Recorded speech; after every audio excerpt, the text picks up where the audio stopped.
Өнөөдөр чи хүүхдээ авчихгүй би арай амжихгүй нэ. Нөө, би бас амжихгүй. Үгүй, ажиллаа тараад гэртээ шууд ирж болдгоо юм уу? Замын дүүжрээ их байж. Би ч одоо амралтын өдөр гэр бүлдээ нэг багхан жолтгоо цаг гаргаж байгаа ч тийм чинь. Гүй, хоошлуулж болохгүй ажил. Өөлдөө төрүүлж ирсэн бол махаа гаргачихгүй яасан юм бэ? За мартчихжээ.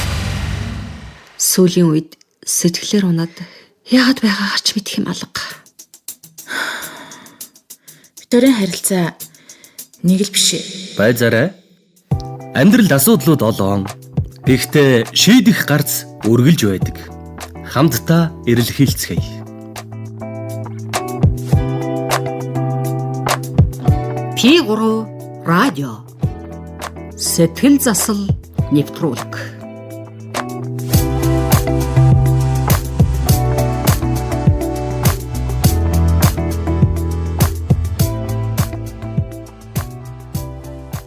Сэтгэл засал нэвтрүүлгийн маань нэгэн шинэ дугаар эхэлж байна. Тэгэхээр бид зорилготой амьдрах тухай гэсэн сэдвт уялдаж ярина. За өнөөдрийн зочин бол амьдрах стратеги хөтөлбөрийн санаачлагч Доосмагийн Цэцэн Бэлэг.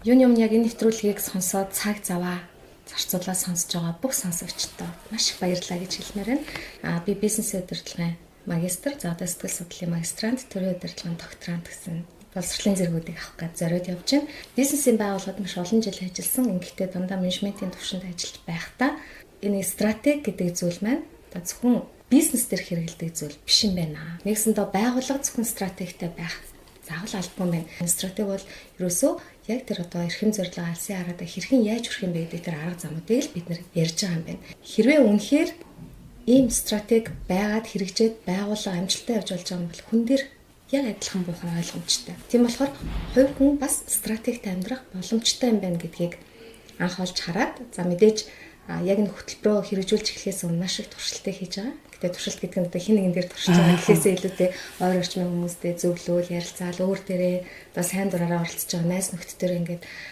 хэрэгжүүлж үзэхэд яалтчгүй яг амьдралынхаа утга учирыг олоод зорилгоо тодорхойлоод тэрэндээ хэрхэн яаж хүрэх үү гэдэг стратеги тодорхой хэмжээнд гаргацсан хүмүүс илүү цаг хугацааны зөө оновчтой одоо зарцуулж магадгүй 5 жилийн дараа хүрэхээс нь зорилгыг 3 жилд ч юм уу 2 жилд хүртэх ч юм уу ямар ч гэсэн үр дүн байна гэдгийг олж харсан. Тэгээ хүмүүс яагаад амьдралын стратеги биш амьдрах стратеги гэж нэрлсэн юм бэ гэдэг. Амьдралын стратеги гэхээр бид нар амьдралын нэг юм байдаг байх нь өмнө тэгээ бид нар тэр стратегийг даах гэдэг шүү дээ. Гэтэл үгүй бид нар стратеги өөрсдөө боловсруулах эрхтэй боломжтой учраас амьдрах буюу бид нар өөрсдөө яаж амьдрахыг хүсэж байгаа тэрэндээ одоо нийцэлсэн стратеги гаргах боломжтой юм байна гэсэн санаа байна. Яагаад бид зорилготой амьдрах хэрэгтэй юм бэ гэдэг тэр учир шалтгааныг хүн эхлээд ойлгох, мэдрэх ёстой байхаа гэж бодоод энэ асуултыг тавьж байна. Зорилгогүй хүн байдаг уу гэж бас танаас асууя л та. Та жишээлбэл яг өөрийнхөө мэдрэмжээр зорилгогүй хүн гэж байдаг уу гэж асуувал та юу гэж хариулах вэ? Байгаа л гэж бодож байна. Ер нь байдаг. Өөрийгөө ч бас тийм ч зорилготой хүн биш. Зорилгогүй байна да гэж бодож ирсэн нас олон. За гэтэл ер нь бол зорилгогүй хүн гэж байхгүй. Бид нар ингэдэг шүү дээ. Үгүй энэ хажуу айлын хинэстэй арх ухаас өөрөө мэдхгүй. Архичин гэл те. Энэ өстө нэг хулгай зэлгээ хийгээд өөдтэй амьдрахгүй маа. Гэтэл тэр хүний зорилго арх олж байгаа. Зорилготой байгаа байхгүй юу? Өдөр болгон та тэр хүнийг согтуу харж байгаа гэдэг чинь тэр хүн өдөр болгон зорилгоо биелүүлээд яваад байна гэсэн. Тийм байна те. Санаж зорьсноо хийгээд яваад байна гэсэн те. Тэгэхээр зорилгогүй хүн гэж бол байхгүй. Тодорхой хэмжээнд ямар нэгэн зүйлийг зорж амьдарч байгаа. Харин тэр зорилго нь өөрөө зөв байх ёстой. Таны амьдралыг утга учиртай байхад чинь чиглэсэн байх ёстой. Та тэр зорилгыг хэрэгжүүлэх яздаа өөрөө таатай сайхан мэдрэмжийг олж авсан байх. Тэрнгээр л ялгарч байгаа. Тэгвэл яагаад зорилготой байх ёстой юм бэ? Тэр зорилго нь яагаад зөв байх ёстой юм гэдэг асуулт гарч ирж байна те. Та уншиж сонирхчихсэн үгүй Ошо багш гээл, Садгүрүү гээл ингээл нэгтгэгийн тий бас тийм spiritual багш нар байдаг шүү дээ. Одоо аюун санааны багш нар. Жишээлбэл Садгүрүү бол юу гэж хэлсэн гэхээр амьдралд зорилго гэж байхгүй. Би зорилгыг олон талаас нь л ярих гэж үзэж шүү. Яг тэгвэл зөвхөн би өөрийнхөө харсан өнцгөр ямиг хараад яваад байгаа юм шиг чинь судал шинжилээд гаргаж ирж байгаа гэж хэлж байна. Таны амьдарч байгаа чинь өөрөө л чухал. Нэгсэндээ та ингээд өнгөрөхгүйд хөвтөж байхдаа нас урахаас өмнө за би энэ хорвоо дэлхийдээ ер нь сайхан танилцлаа да. Нэгсэндээ дэлхий хорвоо дээр байгаа, амьдрал дээр байгаа зүйлсийг таньж мэдэж амжсан бол эн чин та амьдрсан гэсэн үг ээ. Тэрвэж та өөртөө ямар нэгэн зорилго тавиал те тэрэндээ итгээл тэрийг хэрэгжүүлэх гээд явах чи өөрөө утуучтай амьдрал биш юмаа гэж хэлсэн байна. За, Ошоогш болохоор Оошоош болохоор угаасаа зориг гэж байхгүй. мөн л Өгсөн хүн л зоригтой өдр гэдэг ингээ айгүй сонин өнцгүүд гаргаж ирдэг. За гэтэл бид нар алийг ч үүсэх аргагүй. Тухайн хүн өөрийнхөө ихтгэл үнэмшилтэй өөрийнхөө танин мэдхийн цар хүрээгээр ингээд дэнслэх хэрэгтэй шүү дээ. тий.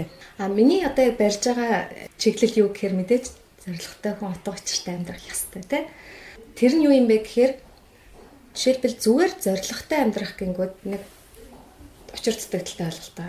Яагвал стратегийн бүрдэл хэсгийн хамгийн чухал хэсэг бол эрхэм зорилго алсын хараа гэдэг. Эрхэм зорилго алсын хараагаа тодорхойлоогүй хүн ямар зорилго тавих юм гэдг нь ойлгомжгүй.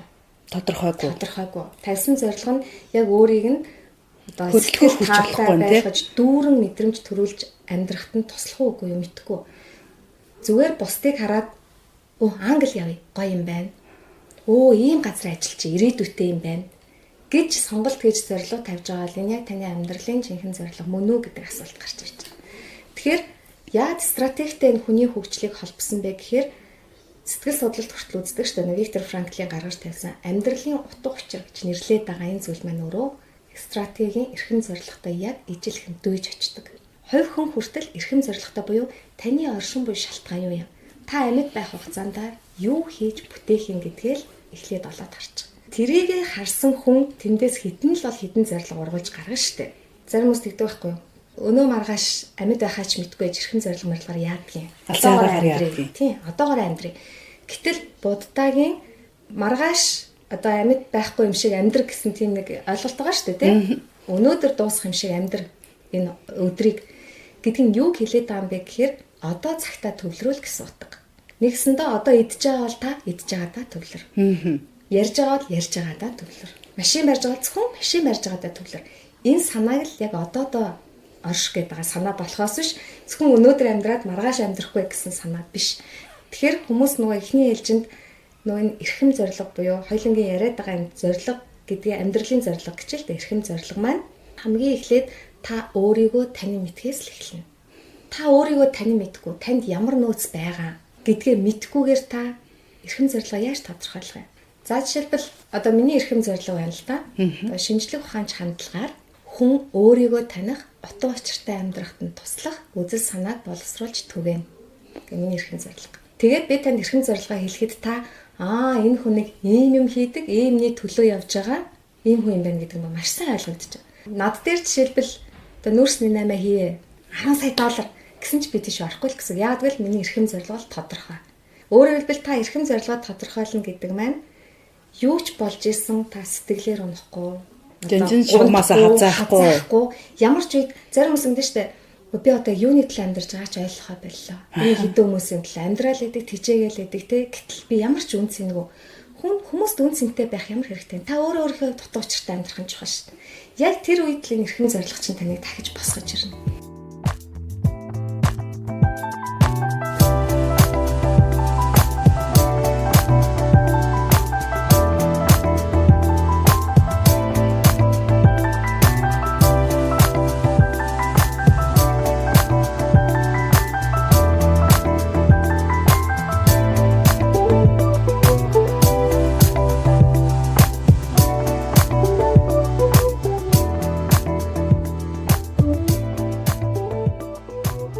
Зорилго гэхээр маш олон юм дам төрөлдөд идэг шүү дээ. Зорилгыг тодорхой байх хэвээр. Заавал ингээл 3 жилээр 5 жилээр гэж харах хэвээр гингүүд өмнө маргааш яа гэжэж ягаад 2 3 жилийн дараах юм би харах хэвээр гэжгээд хойс суудаг хүмүүс байна тийм ээ. За өдөр бүр ажиллаа төлөвлөө тэрийг зорилго гэж харж байгаа хүмүүс байна.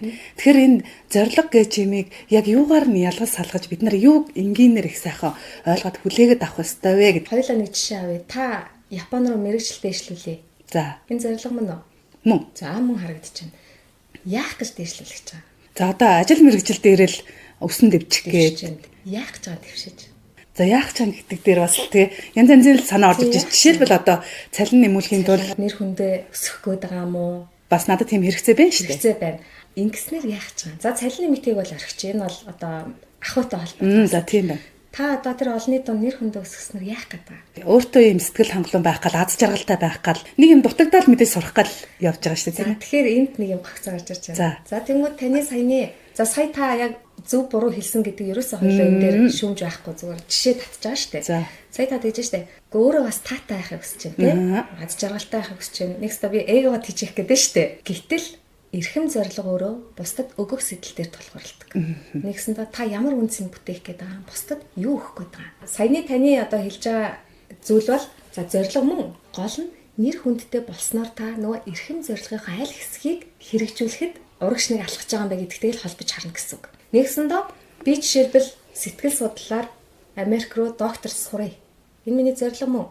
Ингэснээр яах гэж байгаа юм бэ гэхээр олон улсад хүлээн зөвшөөрөгдсөн хүн болмоор байна. Ингэснээрээ нөгөө үзэл санаагаа яг баттгах хэрэгтэй байна ч гэдэг юм уу. Ямар ч зориг маань нөгөө эрхэм зорилгоос ургаж салбарлаж гарна. Өөрөөр хэлбэл таны тавьж байгаа зориг эрхэм зорилгыг хэрэгжүүлэхэд одоо туслах тэр чиглэлүүд ахна шүү дээ. Зарим хүмүүс ингэж асуудаг. Би одоо ямар мэрэгчлэр сурах вэ нэг гоё хөгжмөр байна гэл. Тэгээ би асууд таны яг амьдралын чинь зориг юу юм? Амьдралын чинь яг утга учир болдог тэр зүйл юу юм? Нэг тийм байдгүй. Хэрвээ байхгүй бол та юугаар сурсан яа? Хэрвээ танд яг амьдралд нэг юм эрхэм зориг ч юм уу чиглэлээ тэмүүлээд бүтээ хий гэсэн үнцэн байхгүй бол юугаар сурсан яа гэх хэрвээ цагчин байгаа бол тийг сурал та. Гэтэл хүн бүхэнд байдаг нийтлэг нэг сул тал юу гэхээр бүх зүйл нөөц хязгаартай. Бүх нөөц хязгаартай. Хоёул 10 жилийн дараа уулзахад 10 жилээр хөшөрцөн тий. Нөгөө бодож сэтгэдэг хурд юу ч гэдгийг бас ингээл биологи бид нар таархан болцсон л байна. Одоо хоёлаа ингээл гой нүүр мөрөө боддог байсан бол яг бодоод 30 жилийн дараа энэ шиг харагдаж чадахгүй шүү дээ. Тэгэхээр бид нар энэ шавхагддаг нөөц гэдэг зүйл бид нар хязгаарлагддаг учраас хүсэл хэрэгцээ зорилгоо хүртэл оновчлохгүй бол хизээ нэгэн цагт угаасаа л харамсна ойлгомжтой. Та түрүүлсэн ингээд зорилго заавал тавьж яадаг юм уу маргааштай гоё явуул гэж хүмүүс ярьдаг те. Болно. Гэтэ 5 жил 10 жилийн дараа тэр үе тавьж яахгүй явдаа юм. Харлагыг өөртөө. Хүн заавал тэгж эргэж хардаг байхгүй. Тэгэхээр хизээ нэгэн цагт их нь үний юм чинь. Тийм зүйл болох юм чинь та заавал тэр үед харамсах зүйл хийхгүйгээр одоо яг тэр зорилгоо зөв онцтой тодорхойл. Гэтэ тэр зорилго гэдэг чинь таны эрхэм зорилгоос л ургаж гарна. Алсын хараа гэж юу гэлээд байна гэхээр авах сэтэл дээр тулгуурладаг. Нэгсэндээ эрхэм зорилго нь өгөх сэтэл буюу бусдад би юу гэж чадах вэ? Тийм байна. Би юуны төлөө амьдрах юм? Юуны төлөө гэдэг нь өөрийнхөө төлөө биш хана шүү дээ. Тэгснээрээ би эргээд юутай болох юм? Алсын хараа. Нэгсэндээ 10 жилийн дараа би жишээлбэл одоо юу гэдэг нэг хувийн компанитай болсон байна. Энэ телевизийн захирал болсон байж гэдэг юм уу те авах сэтэл дээр. Эрхэм зорилгоо тодорхойлъё гэвэл өөрийгөө таньж мэдээ гэсэн тий. За өөрийгөө таньж мэдэх тухайд нэвтрүүлгийн ихээ жоохон сүүл хэсэг рүү яриа тийм ээ. Таны нийтлэг уншиж хахад өдөр бүр биелдэг зорилготой бай гэд тэр үг их анхаарал татсан л да. Тэгэхээр бид нар чинь зорилгоо олохоор 10 жилийн дараа биелнэ л гэж бодоод ингээд өдөр болго ажиллая хийгээд яваад идэг бас нэг юм сул талтай. Гэтэл өдөр бүр биелэгдэх зорилго гэдэг маань бас ямар зорилго байдгийг. Жишээлбэл 10 жилийн дараа гэж харж байгаа бол бид нар алсын харааг ярьж байгаа тийм. За 10 жилийн дараа ингэсэн байна. Төлөвлөлтөн дээр бас нэг юм трик байдаг л да. Жохон зайлмих гэх юм уу. Хүмүүс болохоор за 10 жилийн дараа ийм болцсон байна гингүүтээ яг өнөөдрөөс эхлээд төлөвлөдөг байхгүй. За энэ жил ингэн дараа жил ингэн. Тэгэхгүйгээр яг 10 жилээс эхлээд нааша татаж төлөвлөл хэцүүгээр. За жишээлбэл би одоо ингээд сайн ингээд ном бичээгээ дуслаа л да. Одоо ингээд редактортай явж байгаа. Би номоо бичихтэй яах вэ гэхээр за өнөөдөр бичиж эхэллээ гэвэл би за өнөөдөр 3 утас чинь маргааш 4 утас чинь гэж явах юм бол хүний тарих чинь маш залах уу? Ер нь яаж л нэг зүгээр яж байгаа л аятайхан амьдарч хол гэсэн тийм бодолтой байдаг шүү дээ хүмүүс чинь. Энэ бол бүр нийтлэг бүх хүнд байгаа. Тэгэхээр ингээл тэрийг хараад ингээл залхуураал. Гэтэл яадаг вэ гэхээр за би номоо яг 5 сар гэхэд дууссан байна гэж хараад тэгвэл 4 сар гэхэд редактортай өгсөн байна. За 3 сар гэхэд бол ерөөсөө яг бүр бичээд гараасаа гаргацсан бай гэж төлөвлөөд та өдөр хэдэн утас бичих нь таны асуудал. Та зарим өдөр бичихгүй ч гэж болно шүү дээ. Заавал тэгж өөрийгөө зоож яах юм. Нэг өдөр бүр гоё ирчгүүч хараа та 10 хуудас чичиж болно шүү. Тэгэхээр нэг хэсэндээ та өөртөө тохирох арга барилыг л заавал ашигла. Тэрнээс биш энэ хамгийн шилдэг сквал зөвхөн энэнгээр л явбалтай амжилтанд хүрэх гэсэн юм байхгүй шүү дээ. Ямар ч тийм орц найрлага байхгүй. Ер нь бол нууцад дурлах шаардлагагүй. Тэ тэр нууц нь бол та өөр байхгүй. Түрүү нөгөө хэлсэн өөрийгөө яагаад таньж мэдэх шаардлагатай гэхээр би яаж ажиллавал илүү амжилтанд хүрдэг юм. би юу идвэл надад илүү тохирдог юм. Зарим хүмүүс гурил идэл хөөгөл идэг тий. Гэтэл зарим мах идэхээр тархлаал идэг. Чи өөрийнхөө биеийн онцлогийг мэдчихэж нөө хоол ундаа тохируулах асуудалтай яг ижилхэн хувь хүн болгонд за амжилтанд хүрэхийг хүсэж байгаа бол тэрэндээ хүрэх арга зам нь зарим хүнд 5 гишгүр хэрэгтэй хаа зарим хүнд 50 гишгүр хэрэгтэй байна. Энийг зүгээр сахан олж хараад хүлээн зөвшөөрөөд гоё ингээ голын урсгал дагчаа салчин шиг те гол нь зүгээр алдахгүй гэтээ өдрөөр урагшилж яхал гэсэн юм ярьж байгаа байхгүй. Тэрш хүмүүс айгүй өөрсдөө зовоодог. Би өнөөдөр заавал тасгал хийн. Заавал 20 хуудас уншина. Энэ сар заавал нэг ном уншина гэдэг юм уу. Тэгж өөрөө зовоож яах гэдэг юм. Гол нь тэгснээрээ та яг яах юм гэдэг нөгөө үр дүн л чухал. Хэрвээ таны эрхэм зорилгод хүрэхэд чинь танд хятад хэл сурах зайлшгүй шаардлагагүй бол та хятад хэлийг сурч яах юм? Хэрвээ би эрхэм зорилгодоо хүрэхэд надад жишээлбэл фитнесээр хичээлсэн гоё би шаардлагагүй бол би заавал өөрийгөө зоож фитнесээр хичээлж яах юм? Эрхэм зорилгод минь хүрэхэд надад юу хэрэгтэй байгаа тэрийгээ л олж авъя. Юу хэрэггүй надад гай болоод байгаа нь тэрийгээ л тэрнээсээ салъя.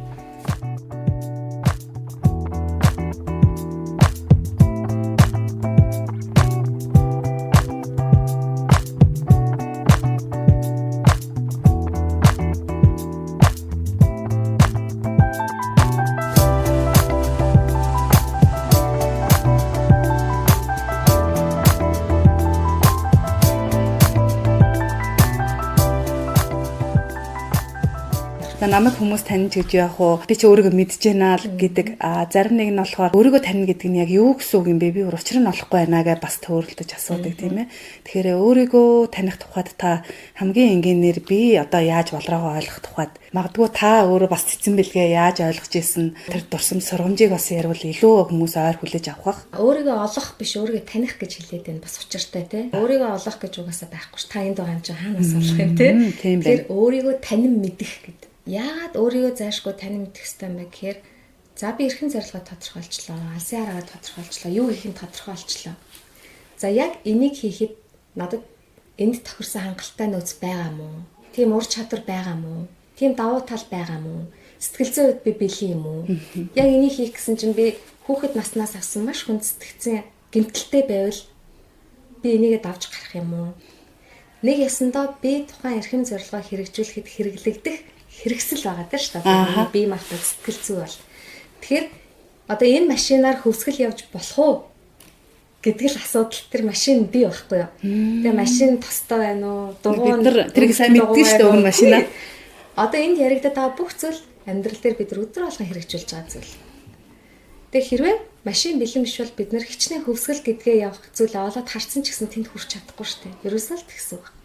Тэгээ хамгийн чухал нь за бие махбодын үед ойлгомжтой бид нар шинжилгээгээ өгөөд эрүүл мэндэ бол одоо зөв халдвар ч юм уу тасгал хөдөлгөөнөөр хоол зүйчтэй ч юм хамгийн бидний ойлголцож өөртөө чаддгүй тэр зүйл бол сэтгэл зүйн асуудал.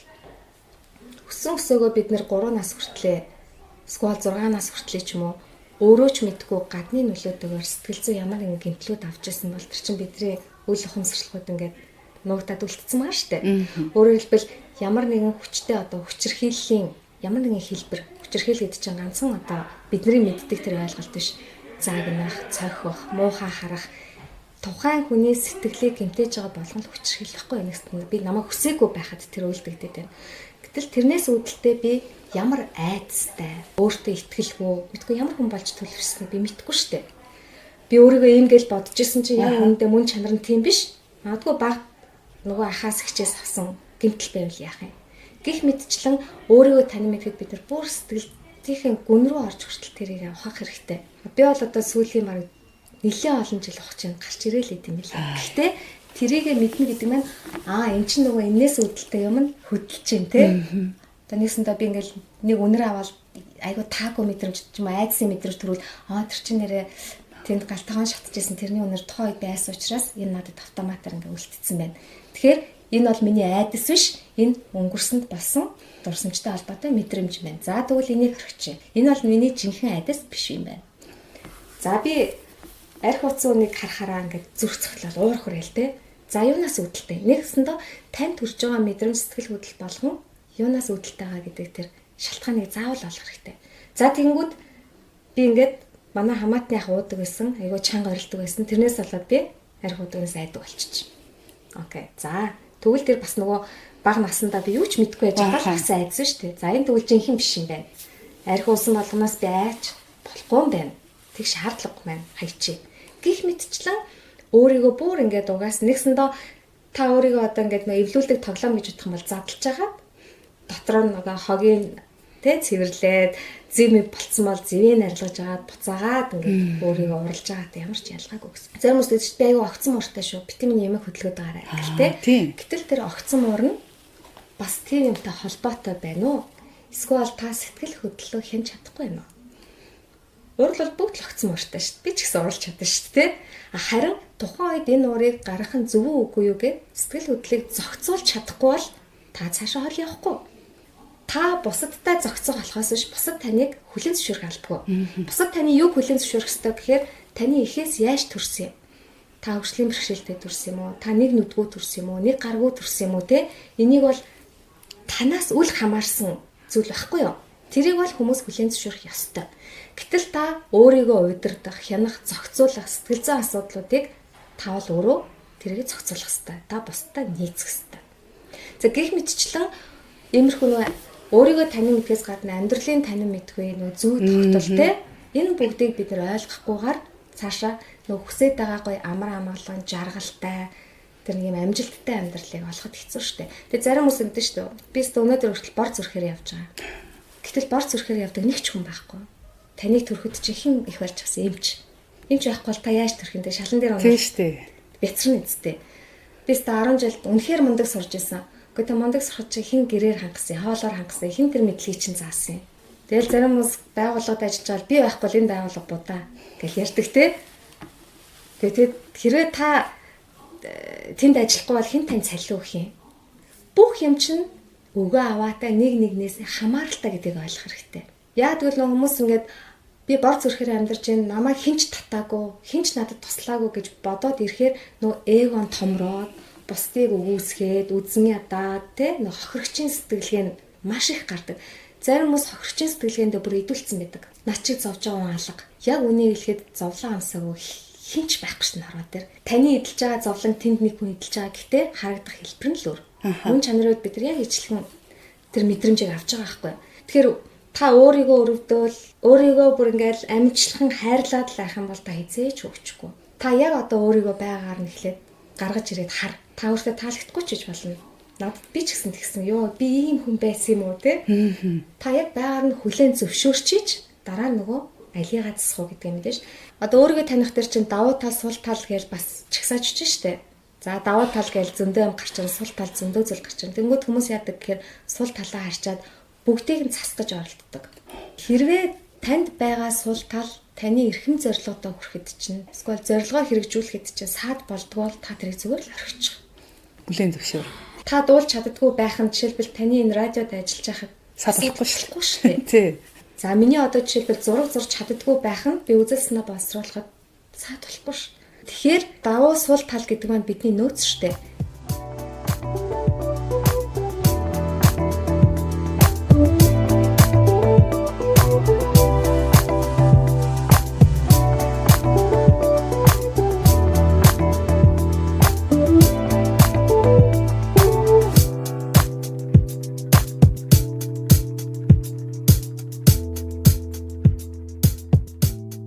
Авхан төрүүлж биш, өгөхөн төрүүлэх юм байна гэдгийг ойлгосон байгаасаа гэж сонсогчдоос хэлмээр байна тийм ээ. Тэгэхээр бусдад өгөх тухайд би хүнд хэрэгтэй юм байна гэдгээ мэдрэхээр хүн өөрийн мэдлгүй зовлон байсан ч асуудал бэрхшээлсэн ч за яадгийн гээл даваад гардаг шүү дээ тийм ээ. Тэгэхээр өгөх тухай танаас асуугаад ярьслага өндөрлөе. Өгөх тухайд бол заавал маш том агуу зүйл бүтээснээр хүн өгөхгүй.